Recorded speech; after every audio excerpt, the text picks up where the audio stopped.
You are live.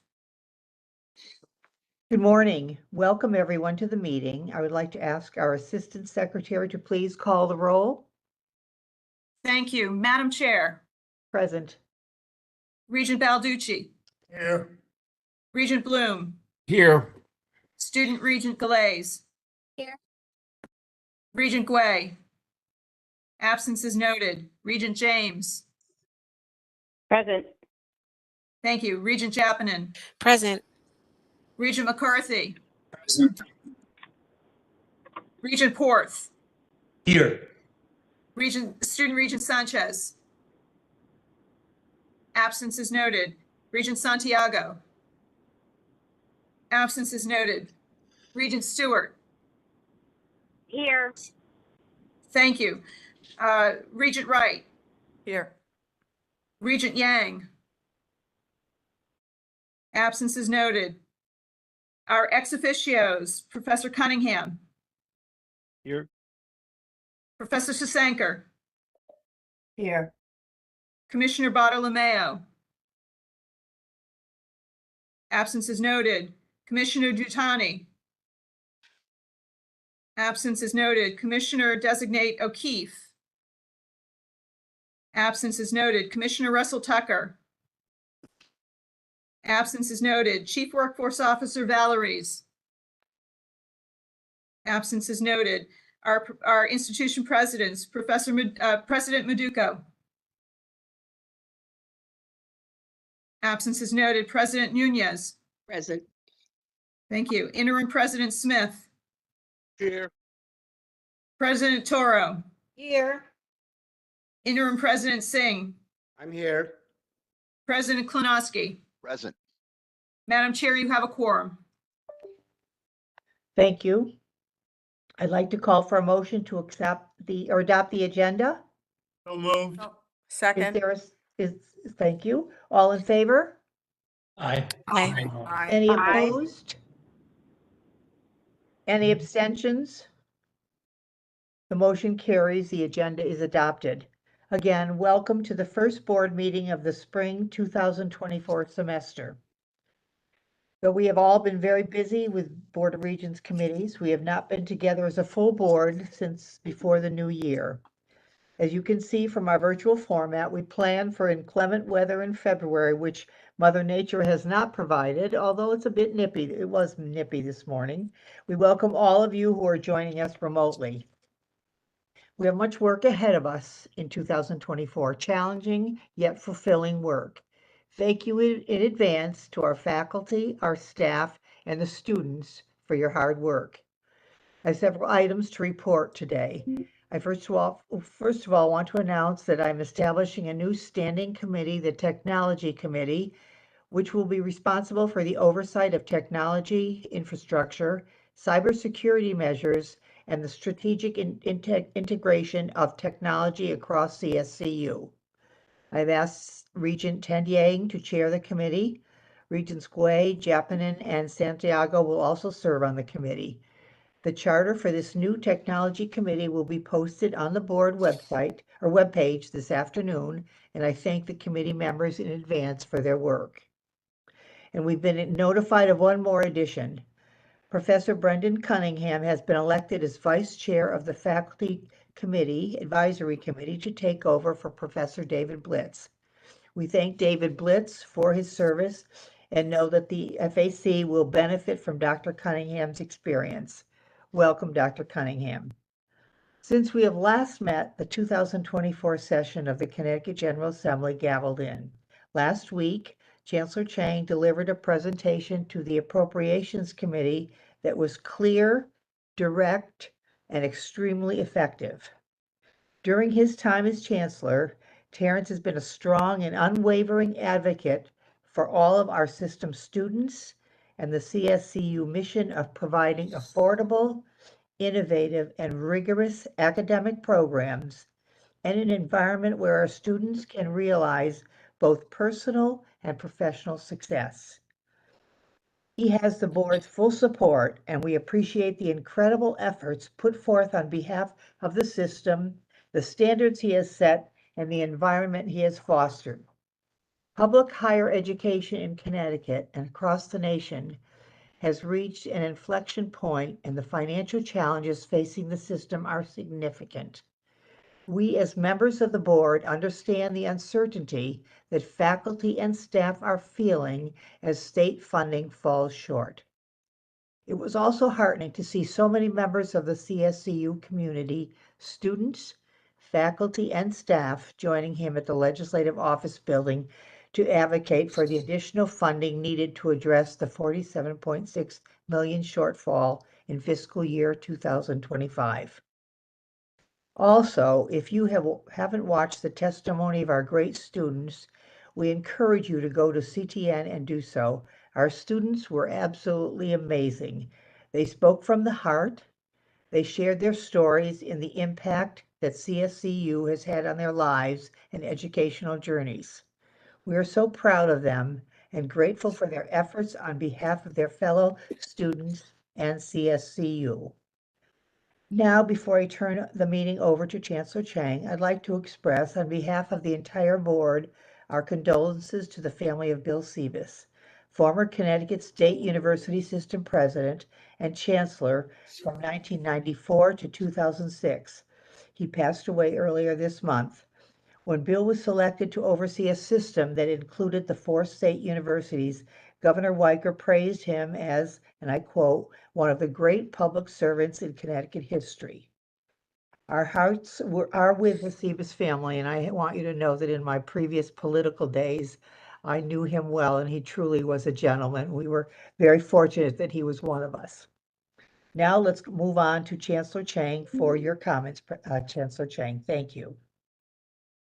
Thank you, Chair Ryan. I appreciate the time. I echo your sentiments about Chancellor Sebas. You know, the update today from me is a bit long. As you mentioned, we haven't had a chance to have a full meeting in a couple months now, so there's a lot going on. So please do hang with me. As you mentioned, last week, our students, our faculty, our staff testified before the legislature's Appropriations Committee, and we were reminded of how the CSCU colleges and universities serve as vital gateways to social mobility, opportunity, and lifelong success. And I think we take these facts for granted sometimes, and we shouldn't. The force of our collective testimony allowed us to recenter on our shared North Star across the system, and that is helping and supporting our students. It was so powerful to hear our students' stories as they detail the many ways our institutions open doors for them that they never imagined possible. So at first, I want to express truly deep gratitude and appreciation for all of our students who made their voices heard last week, because they're not only students, they're parents, they are spouses, they are caregivers, they are working professionals, and so much more. Our students testified all virtually. That's not necessarily by choice. It's because they don't necessarily have the luxury of leaving their families, of leaving their children, of leaving their other obligations. So I really, even with all they carry, they made the time and the space in their lives to represent us, and they did it with really beaming, radiant pride. So we're going to drop a link in the chat to the compilation video of the student testimony so you can hear the testimony for yourselves. It's so impactful. It is so powerful to hear their voices, their stories, their words about how our colleges and universities have positively changed the trajectory of their lives. Of course, none of this is going to happen for our students without outstanding, dedicated faculty and staff. They too stayed late into the night, past midnight, to testify before the Appropriations Committee. That room was packed, and it was mostly comprised of our people. And your passion, commitment, and how much you care for our students and institutions was really palpable. So I say this all the time. We don't always agree on everything. But in this case, I know we're on the same page. We should be a part of Connecticut's growth strategy, but we can only do that with the kind of investment that gives our students, the faculty, and the staff the resources and support that you all deserve. So for every day, from now until midnight, May 8th, when the legislative session ends, we're going to be advocating for additional funding we need to address the projected $47.6 million shortfall in FY25. But I want to be really clear. $47.6 million is not the be-all and end-all of our needs. That amount only balances the very tight confines of the budget that we have been given.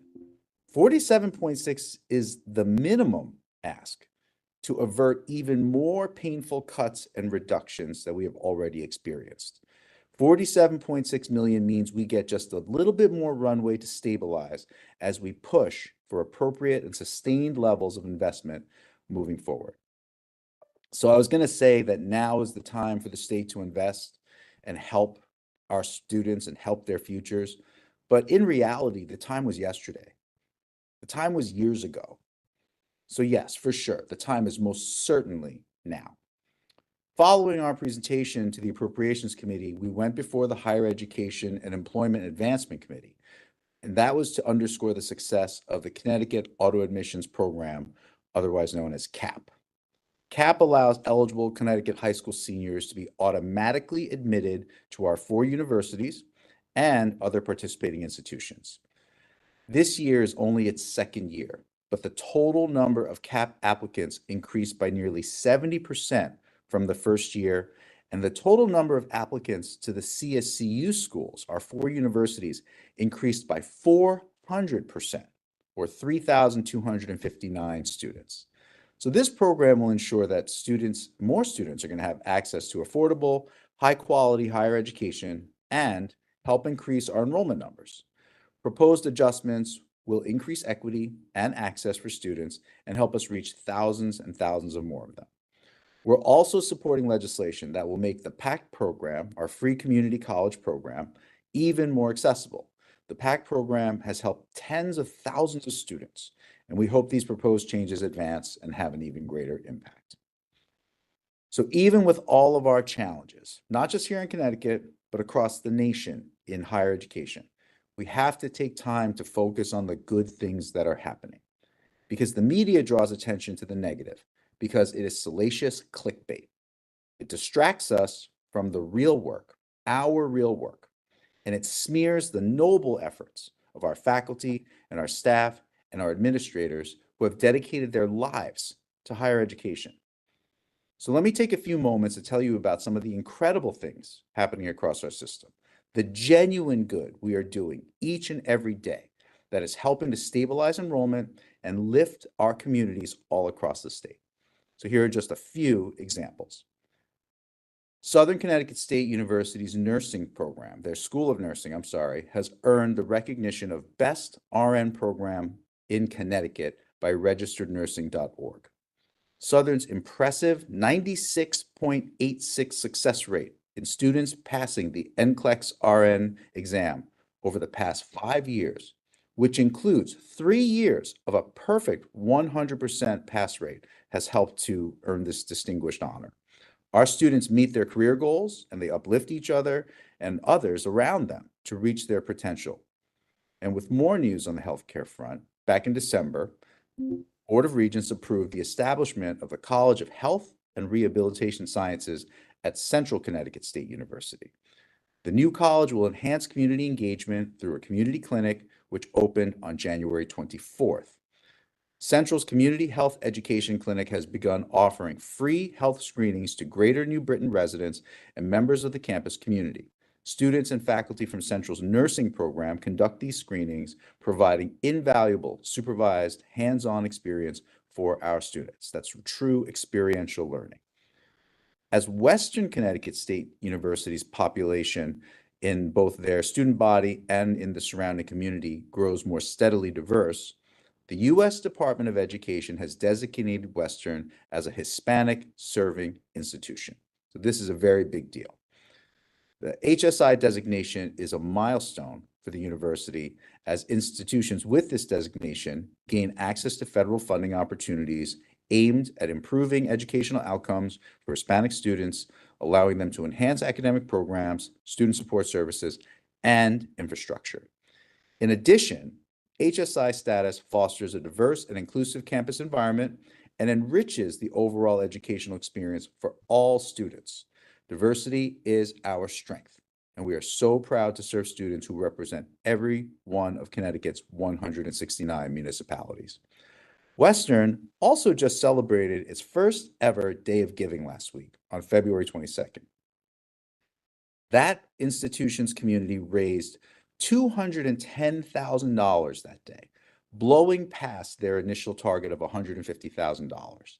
In total, there were 1,656 individual donors giving in 22 different areas, and athletics alone raised more than $100,000. It was an incredible show of community support, along with faculty, staff, and students, several foundation board members, and local businesses contributing to the celebration. In Charter Oak news, I'm excited to share their remarkable success that they have had with the $1.375 million Career Connect Workforce Training Grant that they were awarded in 2022. In less than a year, they exceeded their goal, supporting 150 students with holistic aid, including laptops, stipends, career navigation, and LinkedIn learning, achieving an impressive 95% completion rate. The program's diverse student body, with 65% from underrepresented minority groups, hails from every corner of Connecticut. And notably, they've lifted up people through this work who would have been overlooked and marginalized otherwise. From folks on the autism spectrum to a formerly incarcerated student, all of them overcoming challenges with Charter Oak's support.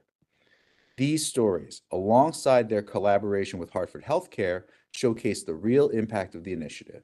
Importantly, the success that we're seeing at Charter Oak will allow us to leverage this grant for future opportunities.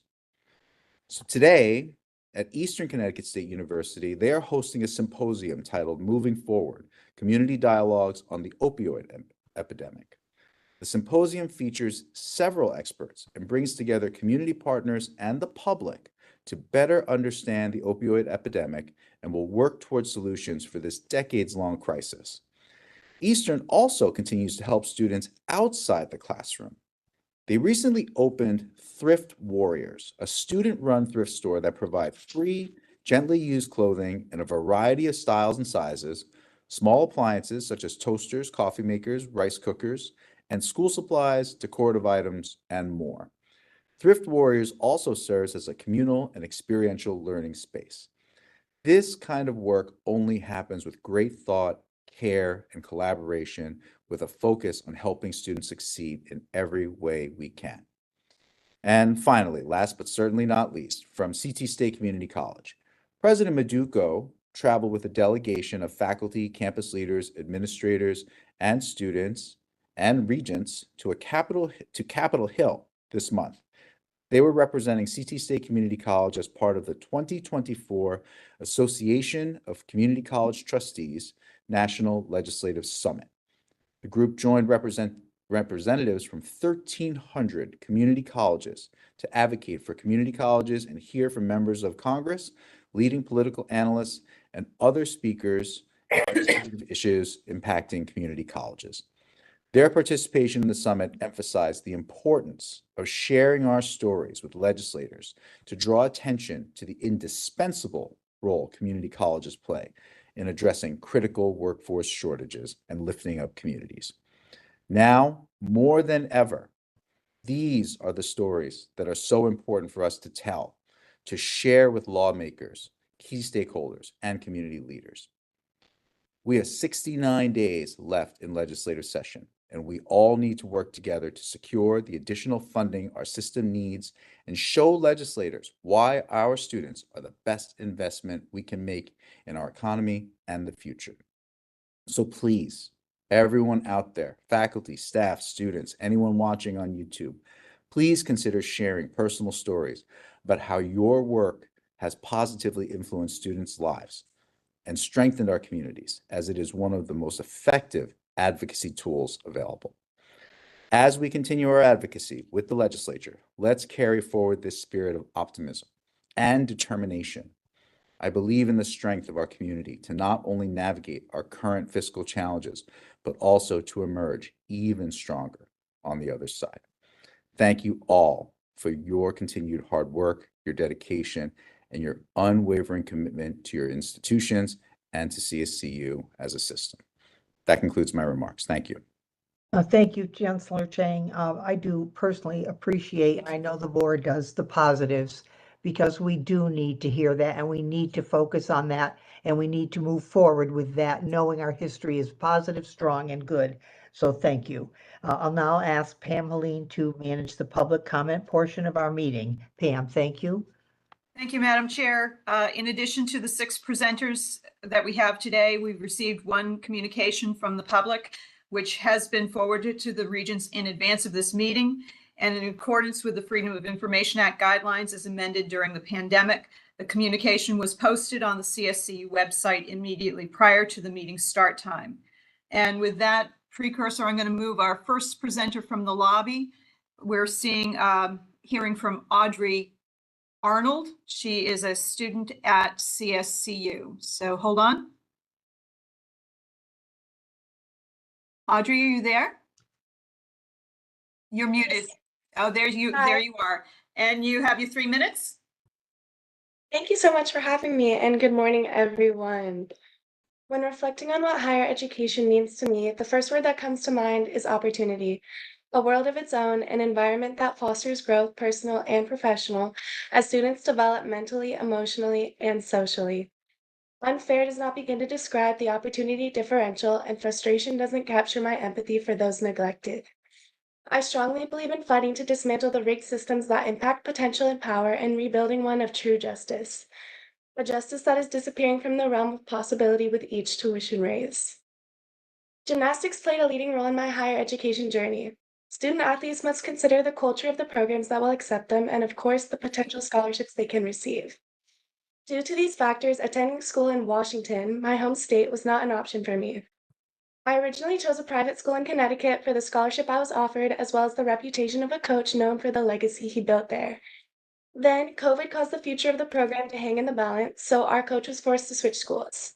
While we found a new home here at SCSU, the funding promised to me, central in the decision that allowed me to do collegiate gymnastics and achieve a higher education, was no longer provided. My opportunity had a time limit, as athletic money was offered then, and my body would not hold up forever. My mindset was always that I was a student first, but without a dream career to work for, I often felt like I was studying for the sake of studying and wasting my opportunity and the resources that were costing me and my family everything. But I knew I would benefit from a degree once I discovered the professional identity I wanted to pursue. I never lost sight of the enormous privilege that attending college is and will provide me in the professional world, and I'm so grateful that my family and I found ways to manage the costs that transferring schools demanded so that finishing my education was an option. Even when that means my days start before the sun for morning lift and end with long shifts at work after my classes and 4-hour practice so I can pay for groceries and rent. College is an opportunity to gain skills, knowledge, connection, and dreams, and open up many more doors for ourselves if we take full advantage. This is not an opportunity that will come around again, and unfortunately one that many people will never get. My development of mind and character during this time alone is one that I wish more than anything could be a universal possibility. So please stop taking this opportunity away from equally deserving students. Thank you so much for your time. Thank you. Our next presenter is Cindy Stretch, Dr. Cindy Stretch. She is Vice President of CSU AAUP. Hold on a moment, I will bring her in.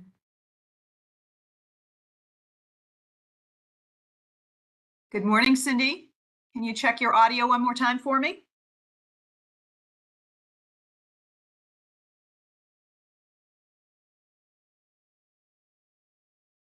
Can you say something for us? Are you muted? You're muted.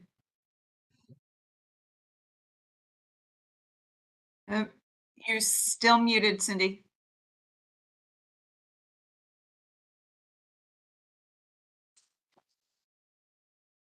Sorry, WebEx. There you There are. I am. You are. Sorry. You have your 3 minutes ready? Yep, You may begin. thanks. Up until yesterday morning, it has been possible for CSU AUP members and leaders to at least smile and nod when legislators asked whether we were pulling together with the current system office administration in our fight for the future of the universities where we work, where we deliver on the promise of a university education for our students. Last year, union leaders sat behind Chancellor Chang in a wall of red shirts while he made his pitch to the Appropriations Committee because we felt that the demonstration of unity would strengthen his position, especially as the face of a new administration. Our members turned out for their students and filled the halls of the LOB on the system lobby day. This session, we knew that our ask for the CSCU system, $160 million, was not an impediment to the system's argument. In fact, it has certainly helped the cause, as evidenced by legislators chiding of Chancellor Chang at the Appropriations Committee hearing for not asking for enough, which, by the way, the system ask does not include $20 million to cover the tuition hike on students. It's $140 million in cuts that we have already sustained and are sustaining that have real consequences on our abilities to teach and learn. We know that our coalition of bargaining units and community partners has been effective in applying pressure on the governor and moving the legislators during last legislative session and this one. You may have seen in the news that we packed the room at the appropriations hearing. We spent 6 hours at the LOB that night listening in solidarity to our colleagues, our students, and our community members make the case for funding for education. Our students did not all testify virtually. They were there until midnight in the room. We showed up because the classroom matters and because our members know what it takes to help students get to, stay in, and succeed in the classroom. But while those 6 hours were a highlight of the session so far, they were by no means the only time we showed up.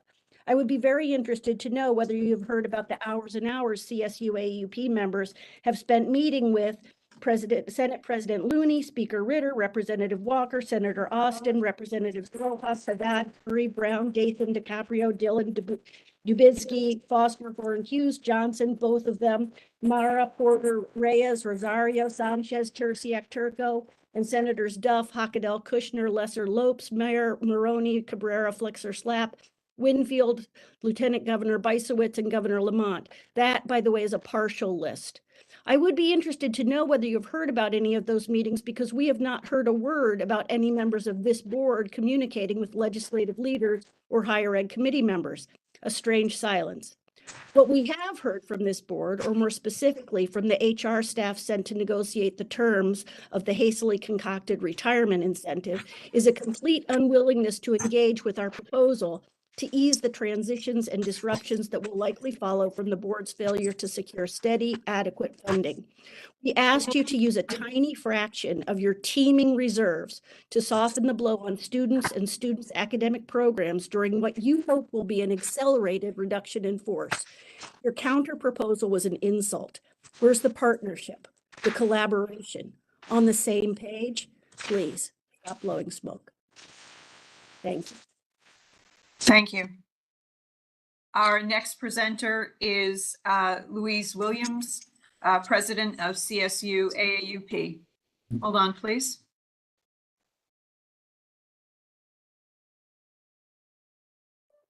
Louise? Good morning. Check your audio. Yep, can you hear me? I can. Are you ready? Yep. You may start.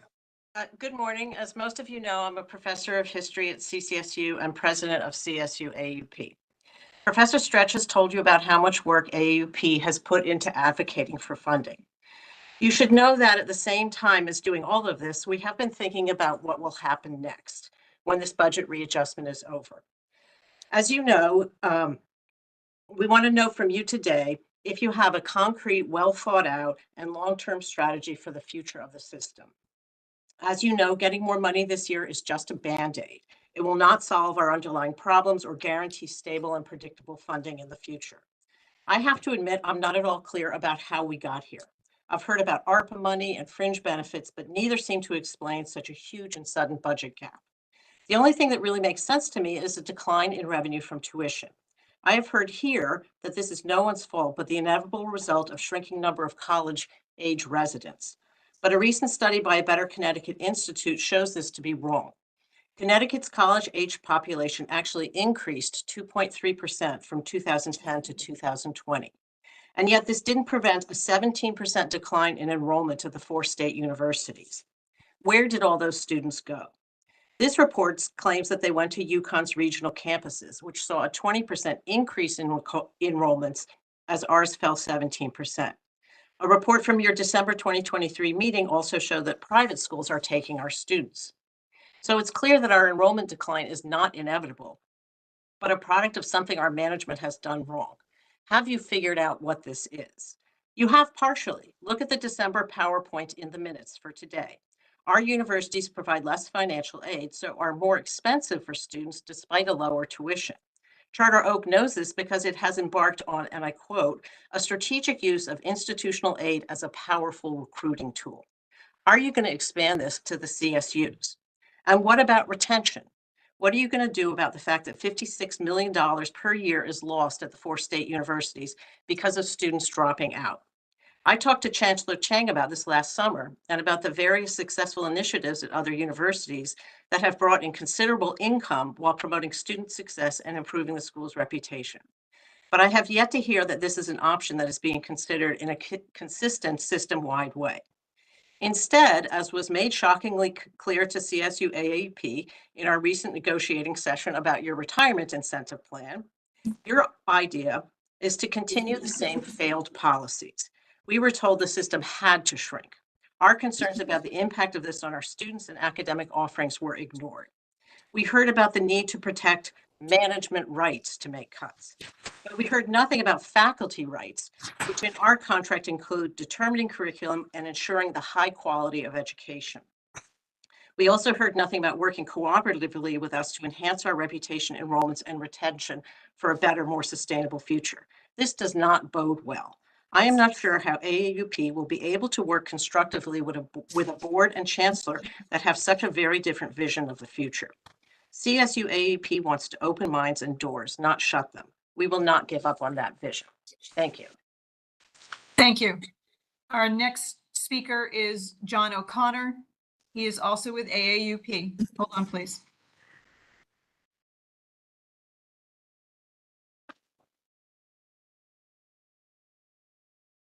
John? Can you check your audio for me, please? Hello, Pam. Good morning. You ready to start? I am. You may begin. Okay.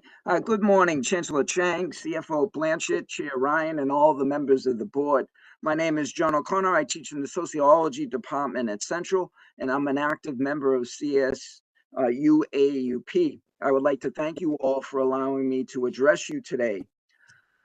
If we are honest, and we really are, our system stands at a crossroads. Deep down, everyone on this call knows this. Yes, we can point toward the governor. We can point toward OPM. We can point toward the people who have been fired or removed from this board and system office, whatever you call yourselves. You have all made some dreadful decisions. We can point toward fringe shifts, ARPA funds, enrollment declines, and the spending cap. Internally and externally, there are a number of real and concrete challenges. As we continue to struggle to secure additional funds, we should reflect on what has happened here over the last few months. It's a shameful record. We have undermined the quality of our system at the same time that we have curbed access to our institutions. What a horror story. Academic program reviews, mitigation plans, tuition hikes, part-time faculty kicked to the curb, and retirement incentives.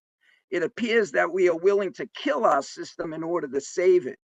One can only feel sorry for community college and university students that have been reduced to being an ATM while the system drowns in reserves that we are told we cannot touch. Apart from the violence that we have done to our own students, this board needs to think long and hard about the kind of education we are peddling here. Where are we going as a system? If we listen to Chancellor Chang's testimony and if we read his recent op-ed, education seems to be reduced to a job. The CSCU system is all about workforce growth and economic futures. Yes, we need nurses, teachers, and healthcare professionals. Yes, everyone wants and needs a job. We get that. This educational realism, if that's what it is both self-defeating and short-sighted. The CSUs are much more than just employability. We have always been more than just jobs. This board has a very serious labor problem, and that labor problem is not going to go away. This board does not and never has taken the work that faculty members do day in and day out seriously. The CSUs are places where creativity is developed. They are places where empathy is learned. They are places where relationships are forged. Our institutions are much more than just meeting the needs of the employing class. CFO Blanchett may see the world in terms of assets and liabilities. So this better be clear to all of you. The most important asset that this system has, the only asset that this system has, is the transformative work that my colleagues do in the classroom. They do it in classrooms in New Haven. They do it in classrooms in Danbury, in Willimantic, and in New Britain. It is those classrooms where space is created to question and challenge injustice, racism, environmental destruction, and militarism. That is the work we do. It is the work that this board should nurture and develop. When has this board ever improved the classroom? You all need to answer that question. If this board cannot enhance and defend our work, then this board itself is a liability and needs to go. There is no education without the faculty. There is no system without the faculty. CSU AUP will defend the work we do. We're not interested in happy talk about management rights. We know who are the assets in this system. We know who are the liabilities in this system. This board may not be clear about that, but believe me, CSU AUP is very clear. Thank you. Thank you. Our next presenter is Ruth McDonald. She is from Charter Oak. And hold on a sec, I'll bring her in. Ruth, you there?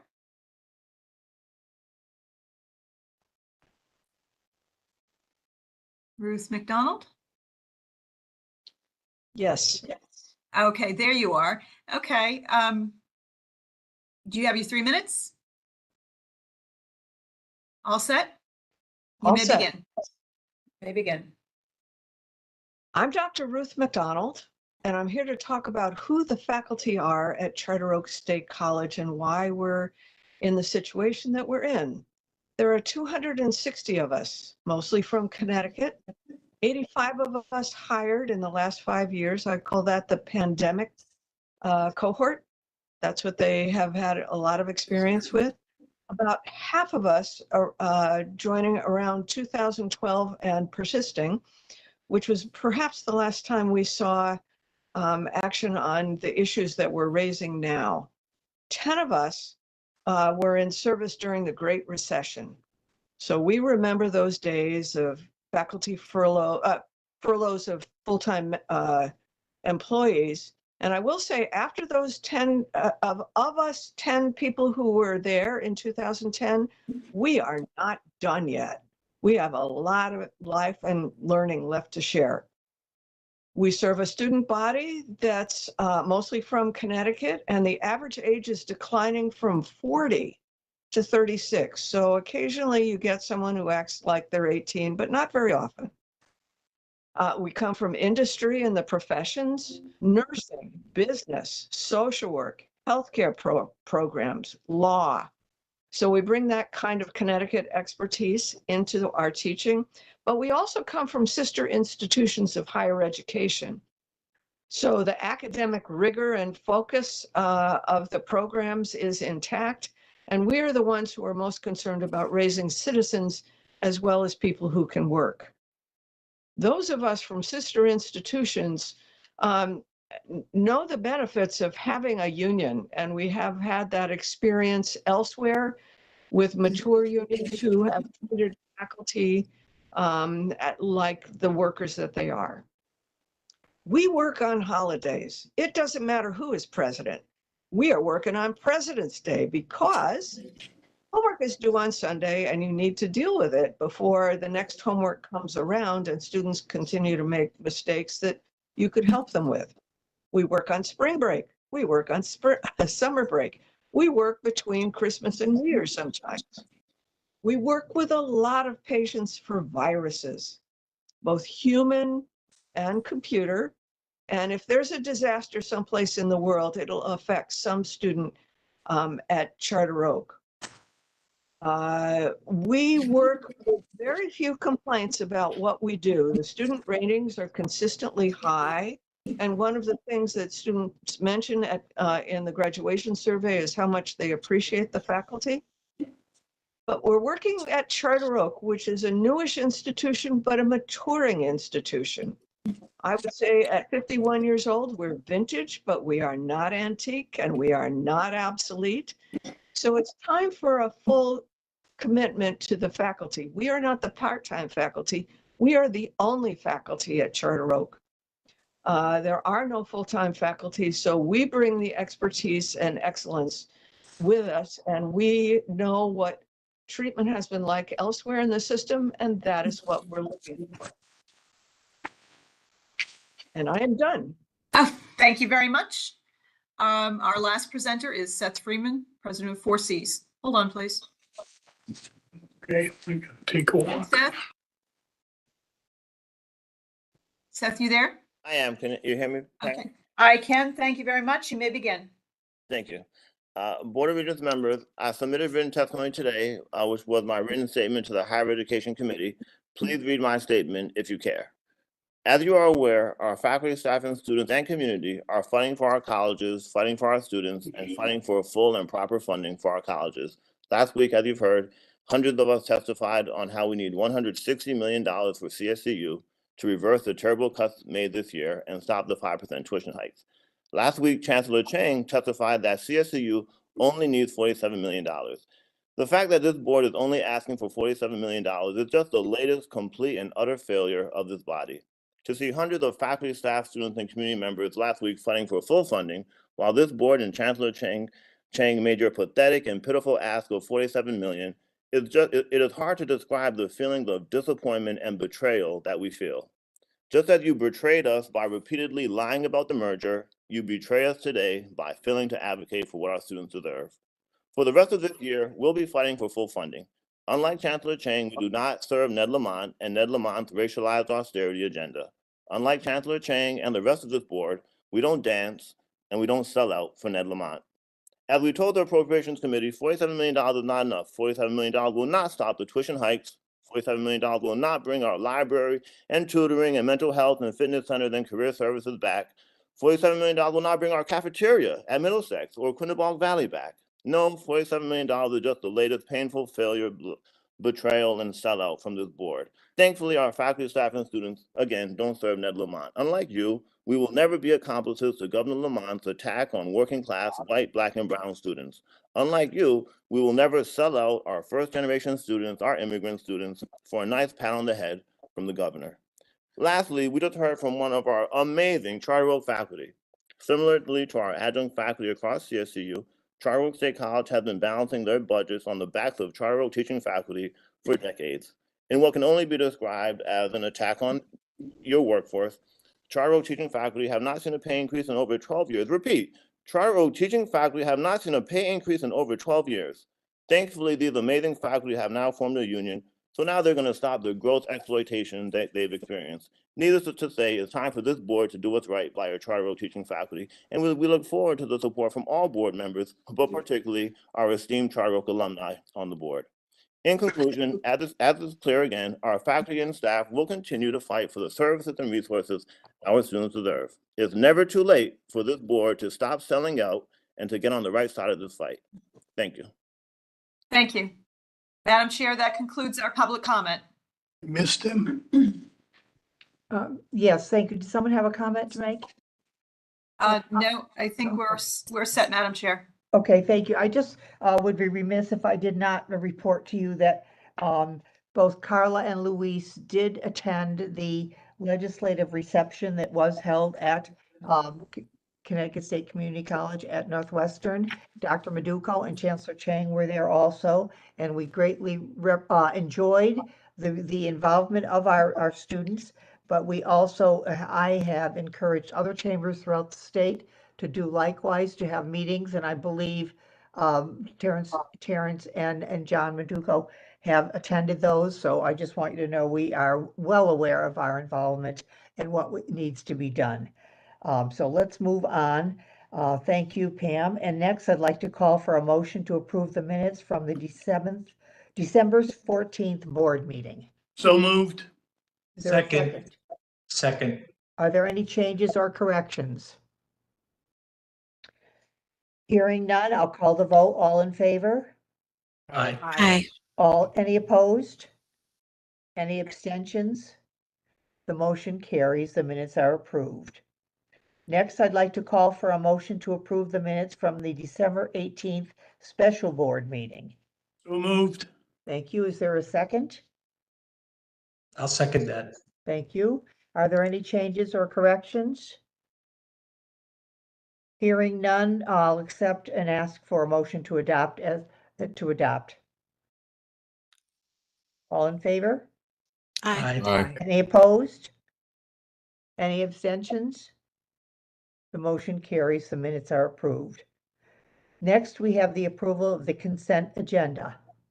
I'd like to call for a motion to approve the consent agenda. So moved. Is there a second? Second. All in favor? Aye. Opposed?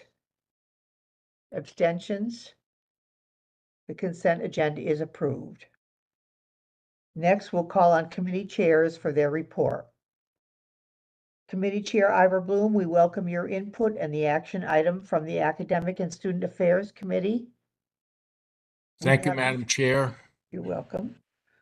The Academic and Student Affairs Committee met on February 2nd.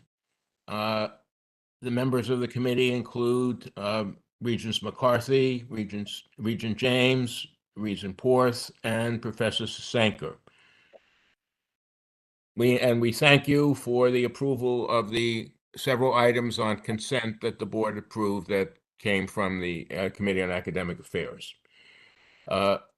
We would like to move forward one item from Southern Connecticut State University to the full board for its consideration.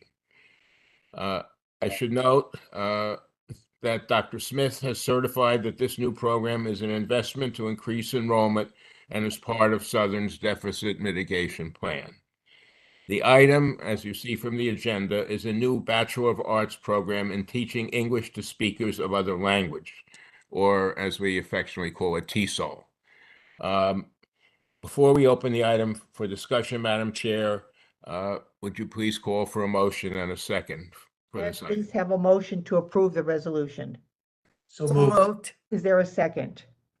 Second. All in favor? Aye. Opposed? Abstentions? Regent Aye. Bloom? Thank you. The BA in TESOL with an initial teacher certification fills a crucial gap by offering undergraduate students the opportunity to pursue this certification from the onset of their academic careers. The only such undergraduate program in Connecticut, its program's primary goal is to equip candidates with the knowledge and skills necessary to be effective teachers of multilingual language learners. It aligns with the state's guidelines for initial teacher certification in TESOL and was vetted by the Connecticut State Education Department. This program is designed to cater to individuals who prefer an undergraduate pathway and may not have the opportunity to pursue a post-baccalaureate program at the present time. Additionally, by offering a dual major, as you'll see from it involves a double major, it can attract students with diverse interests who wish to combine TESOL with another field of study, thus potentially attracting a broader range of students. There is a strong and growing demand for qualified TESOL educators, both regionally and nationally. Local schools, language centers, and international institutions have expressed a pressing demand for educators who are equipped with the necessary knowledge and credentials to teach English to diverse learners. In addition, this new bachelor's program at Southern is expected to be a feeder program for the master's program at to go into those valued career opportunities is very important. To go into those valued career opportunities is very important, and the OWS fully supports this opportunity. Thank you. Comments from other regents about this program? If there are no comments, Madam Chair, I believe we are ready for you to call for the vote. Yes, thank you. And we're really excited to hear about this outstanding program. All those in favor of the motion as stated, please signify by saying aye. Aye. Aye. Opposed? Abstentions? The resolution is approved. Thank you, Regent Bloom, and thank you, all of you. It's outstanding as we move forward. Next, I would like I to, also want to thank you. I'm sorry, Madam Chair, our Chief Oh, Workforce Officer, State Chief Workforce Officer for coming to the meeting and participating. thank you. We do also thank you very much for attending. Next, we'll go on to the Audit Committee. Chair Elise Wright has a report today. Yes, okay. All right, the Audit Committee met on December 19th of last year, and management provided an update on the auditors of public accounts audits. The APA are currently performing the statewide single audit, which is expected to be released in the first quarter of 2024, and are continuing their audits of the system for fiscal years 2021 and 2022. Management discussed the 2023 financial close process and audit fieldwork, noting that the auditors were overall happy with the preparedness and timeliness of deliverables. Management discussed the new GASB 96 standard that was implemented for fiscal year 2023. This new standard requires all subscription-based IT arrangements that meet certain criteria to be recorded on the balance sheet as a software subscription asset and liability. Due to the significant undertaking of this GASB, the system engaged Grant Thornton's consulting team to assist with implementation. Management also discussed the change in the state's fringe benefit methodology that required the accounting department to make a few changes internally with the payroll posting process. The new fringe benefit methodology also required some changes to methodology, some changes to be made to some of the year-end accrual entries for the audit. This change in methodology shifted all requirement fringe costs to the state and all non-retirement fringe costs to the Connecticut State College and University institutions. The non-retirement fringe costs are estimated to be $171 million in fiscal year 2024 and $178 million in fiscal year 2025. The state increased our block grant by $42 million to help cover these costs. So CSCU bears the remaining cost of $29 million in fiscal year 24 and $132 million in fiscal year 25. These new costs represent a $75 million negative impact in fiscal year 24 and an $82 million impact in fiscal year 25. Audit firm Grant Thornton presented the audit reports and required communications for Connecticut State Community College, Connecticut State Universities, and Charter Oak State College for the year ended June 30th, College for the year ended June 30th, 2023. All three audit reports resulted in clean, unmodified opinions. There were no audit adjustments for Connecticut State Community College. The universities and Charter Oak each had one auditor-identified adjustment considered to be immaterial to the financial statements. There were no material weaknesses or control deficiencies identified across the system. The system's foundation financial statements were also finalized and received unmodified and clean opinions. Audit firm Cohn Resnick presented the CSCU 2020 construction audit. The audit report presented was a clean, unmodified opinion, and there were no audit issues encountered during the fieldwork. No other matters were discussed. Thank you. Are there any questions or comments?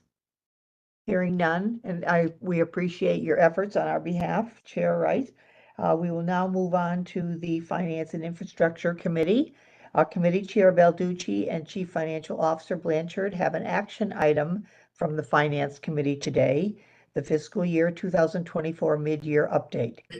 Before we open the item for presentation and discussion, may I have a motion to approve the resolution? So moved. Thank you. Is there a second? Second. Chair Balducci, I'll turn it over to you for discussion.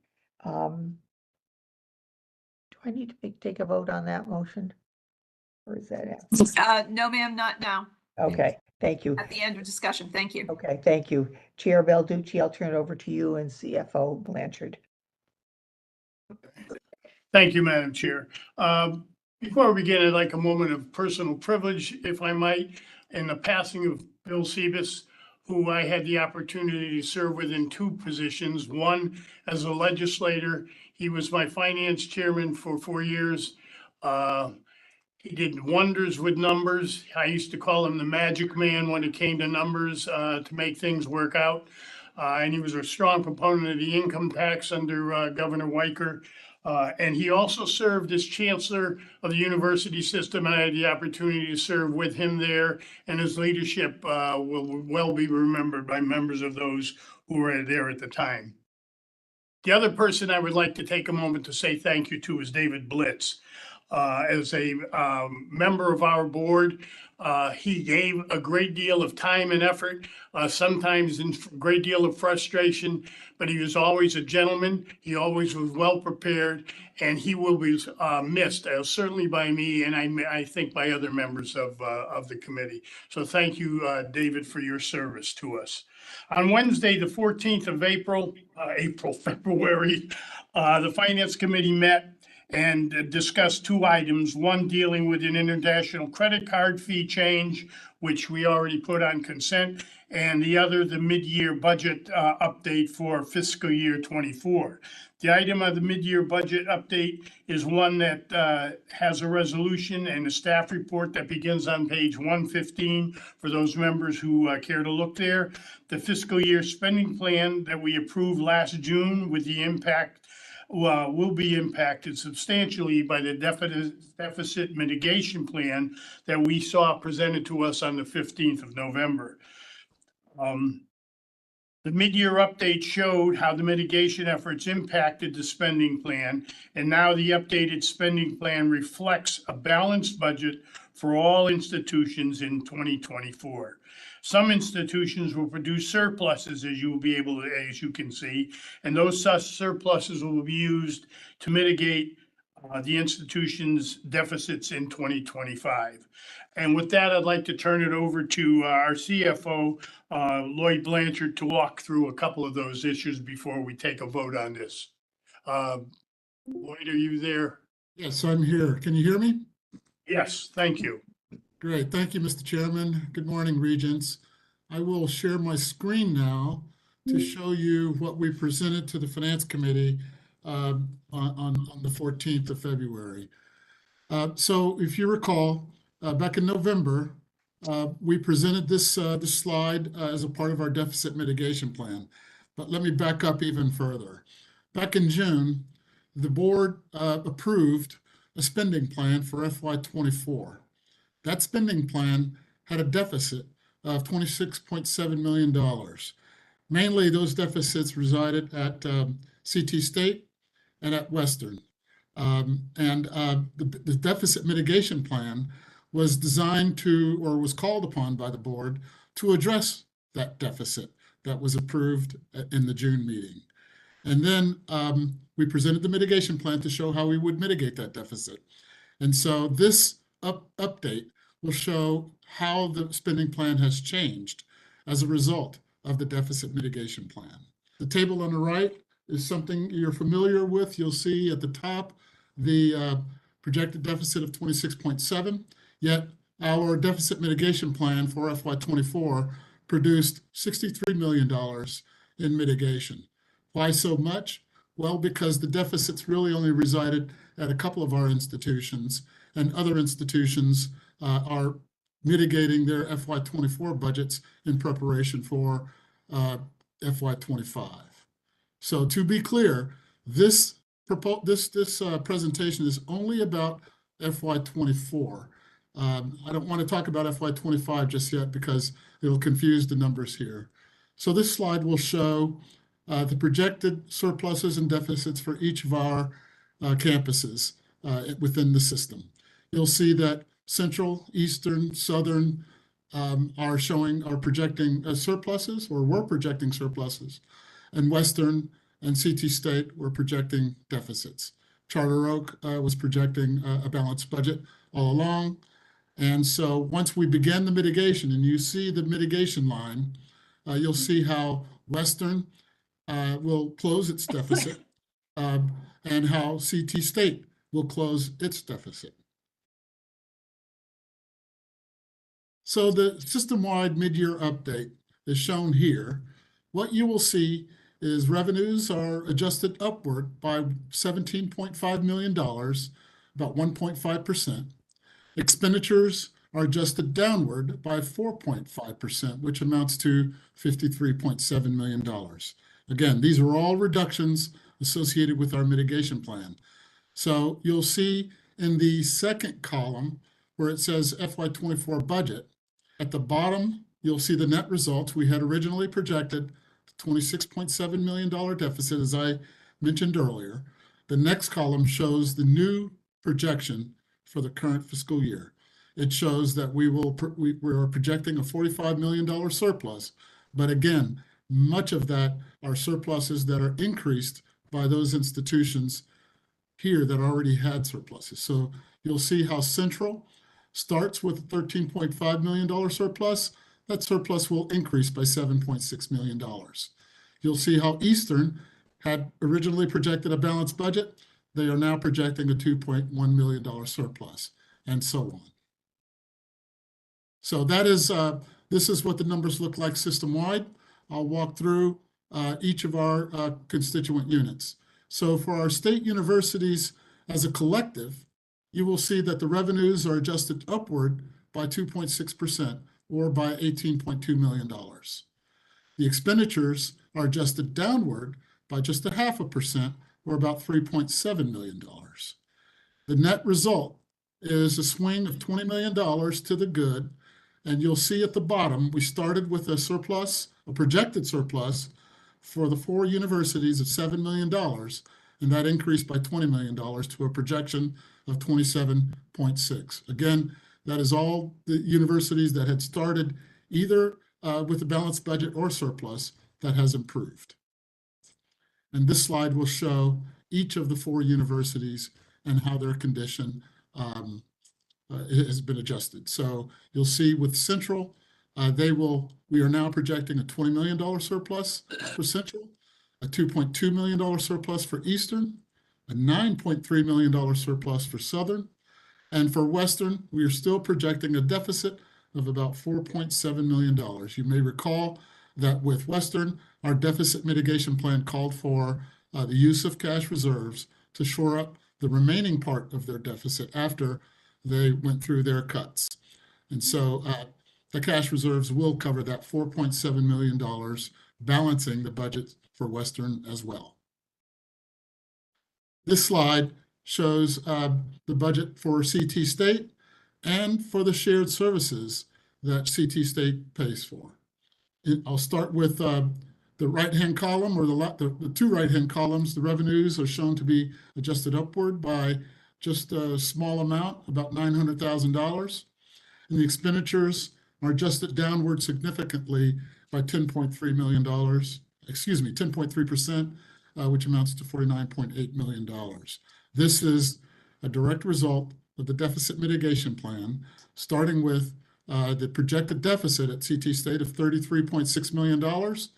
And you'll see how the projection has changed. So with CT State proper, they are now projecting a small surplus, but this is a result of the fringe calculations that have been sort of confounding because of the new methodology on calculating fringe costs. The next 2 columns in the mid-year projection for CT State show the shared services costs and the system office costs. So you'll see the shared services spends about $42 million in this current fiscal year we're projecting $7.3 million of surplus, or rather of savings. And of course, system office, we spend from the CT State budget $6.9 million. And we are projecting a $1 million surplus or savings for the current fiscal year. Charter Oak originally projected a balanced budget. They are now projecting a $500,000 surplus because their revenues are up by $250,000 and their expenditures are down by about $200,000, producing a $470,000 swing, which produced the projected surplus. So with that, Mr. Chairman, I'm happy to take any questions the regents may have. Am I unmuted? Unmuted, you are. Yes, you are. I see a hand raised, Professor Cunningham. Yes. Professor Cunningham, you had a comment, sir. Yes, thank you for the opportunity to offer some comments on the finances of CSCU. Before I do that, I'd like to echo Regent Balducci in thanking Dave Blitz for his many years of service on the FAC, dedicated service. He's shown us the way. I'd like to share that the FAC granted Professor Blitz emeritus status on the FAC committee, which may be a first for our committee. And I think there's good odds that David is out there in YouTube land watching what we're doing right now. And there's some chance he may text me after this. Okay, so here are my comments. Planning for unforeseen events is difficult because they're unforeseen. Large organizations like CSCU keep cash on hand in order to meet financial commitments in the event that an unforeseen event disrupts revenue. CSCU now has two distinct eras for how it has accumulated cash. Before COVID, cash holdings increased by an average of 4.3% per year, just above the rate of inflation. Post-COVID, this rate of cash accumulation nearly tripled to 12%. Why? I attend a lot of meetings, but I have not seen any explanation for this change in approach. We actually do have data on an unforeseen event that disrupted revenues, COVID. That shock required CSCU to draw down $14.4 million from cash. As of fiscal year 2023, we now have enough cash on hand to cover 30 COVIDs. When exactly do we expect to experience 30 COVIDs? Will it be one per year until 2054? Clearly, that is almost guaranteed not to happen.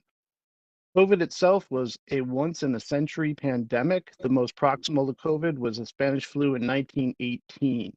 If these two viruses are predictive of the pace of crises, then we have enough cash on hand for 3 millennia. Maybe we've covered our bases when it comes to cash on hand. By the way, that cash is approaching $500 million. This is important because politicians are watching. Faculty bargaining units are talking to politicians a lot these days.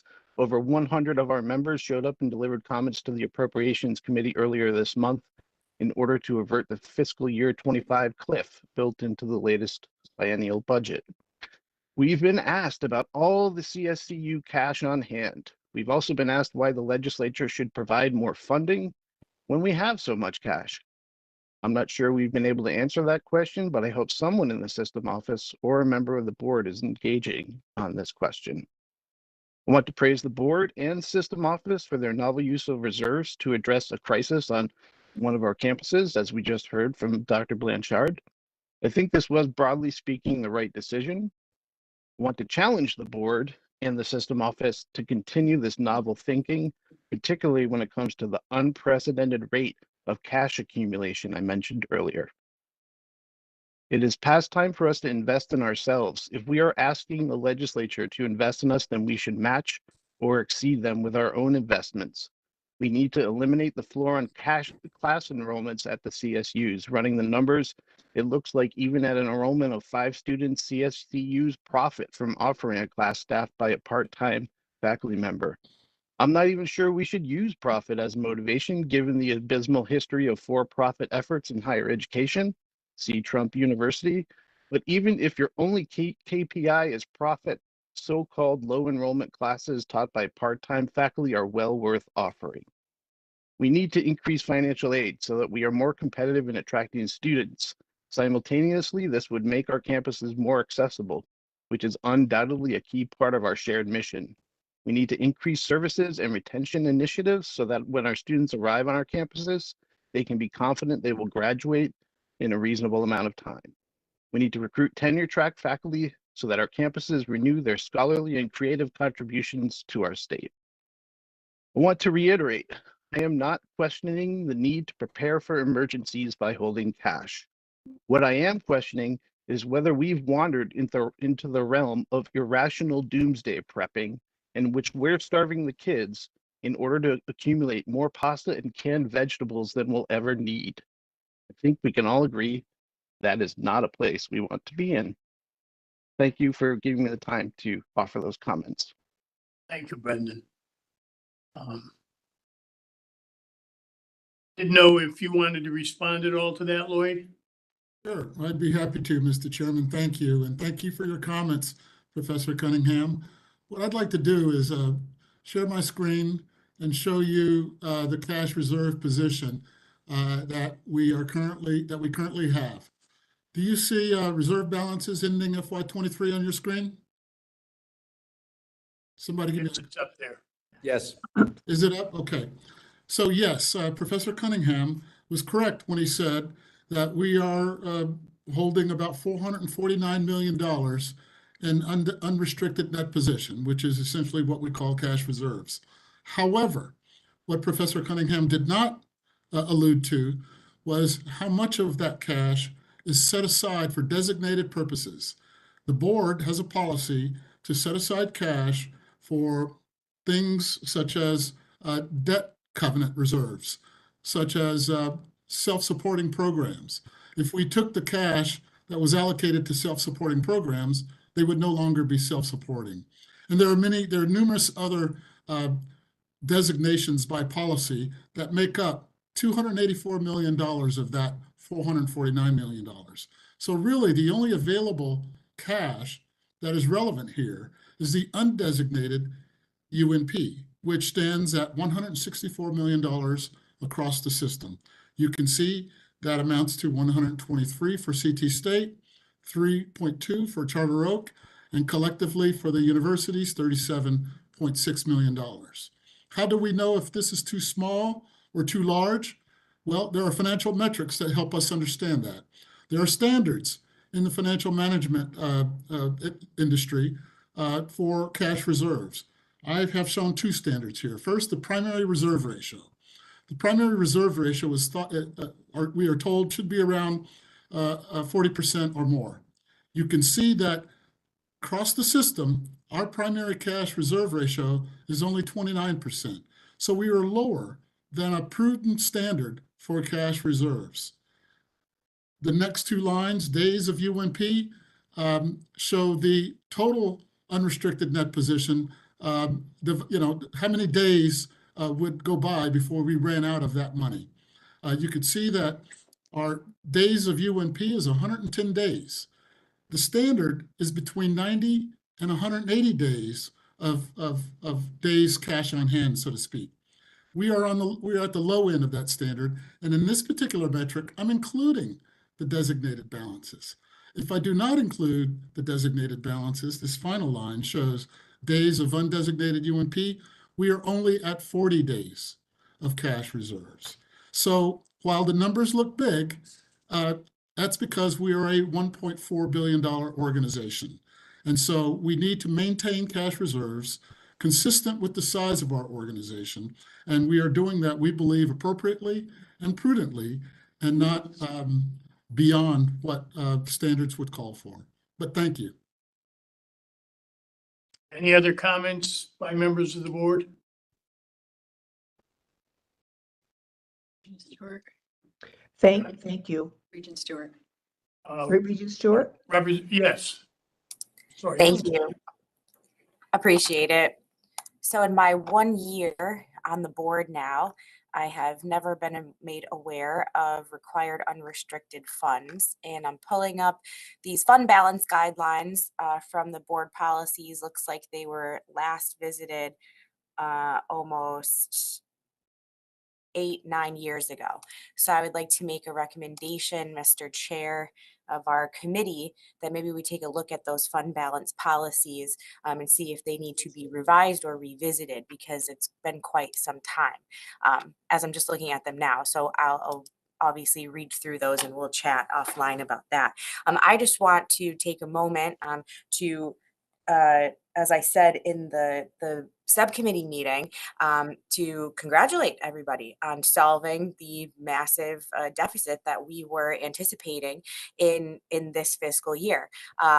It's pretty impressive to do all that hard work and fix the deficit that we were looking at, and also looking at seeing these reserves and the surpluses that will be anticipated or expected in each university. I just think it's important to note that and thank everybody for the hard work that they did in making that a reality.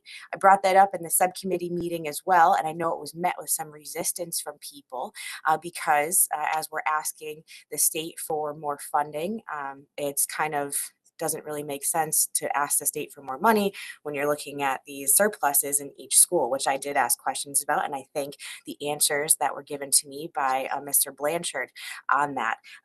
Something that we just have to stay vigilant on the facilities and the finance subcommittee is making sure that the money is being spent appropriately and being put for maximum impact into our system altogether. And I will continue to be a champion of that, whether folks like it or not. So I'll reserve my commentary there. I have some more things that I believe I'll say later on today. But again, I just want to thank everybody for the hard work that they've done in solving the problem for this year. And I look forward to seeing the proof that there are big problems coming next year. Thank you. Thank you, Erin. Any other comments by other members of the board before I move this resolution? Seeing none, then I would move adoption of the resolution. Is there a second? I'll second. Second. All those in favor, signify by saying aye. Aye. Opposed?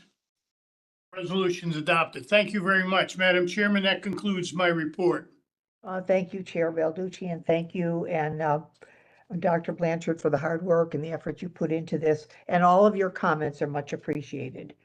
Next is the Human Resource Administration Committee, chaired by Sophia Happenin. We have no report from that committee. We also have no report from the Executive Committee. But before I call for a motion to move to the executive session, let me state that the board will move to executive session for the purposes of discussing matters under Connecticut General Statutes Section 1-206C and E and 100-210B 1 and 9. No votes will be taken in an executive session. Additionally, there will be no discussion, action, or votes by the board following executive session. The only action following executive session will be a declaration of adjournment by the chair. Chancellor Chang, Jessica Paquette, Dr. Lloyd Blanchard, Vita Littman, Adam Joseph, Lori Lamb, CIO Jim Vasquez, and CSCU Information Security Officer Pete Carey are asked to join the Regents in executive session. Therefore, allow me to call for a motion to move to executive session for the purpose as I have described, and to adjourn by declaration of the chair when that discussion in executive session concludes. So May I have a moved. motion, please? So moved. Is there a second? Second. All in favor? Aye. Opposed? Motion carries. The open portion of our meeting has concluded. The live streaming has been stopped.